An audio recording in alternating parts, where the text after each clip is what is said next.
In this video, I'd like to show you how you can record your phone screen without using any third-party app. I'm Shada from SHADAT'S, so let's start the video.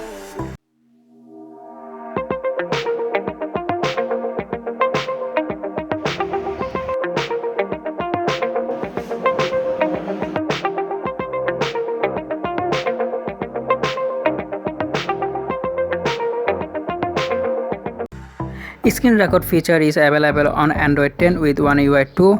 Make sure your phone running Android 10 with One UI 2.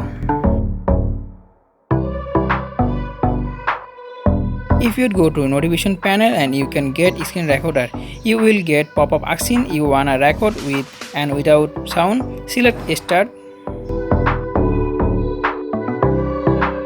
If you want, you can draw anything on your screen. Select this pen icon.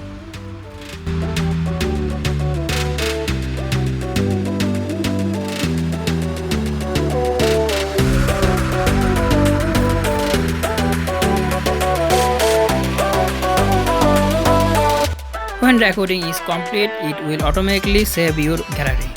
If you like this video, please like, share, subscribe. See you next time to another video. I'm Shada from SHADAT'S. Allah Hafiz.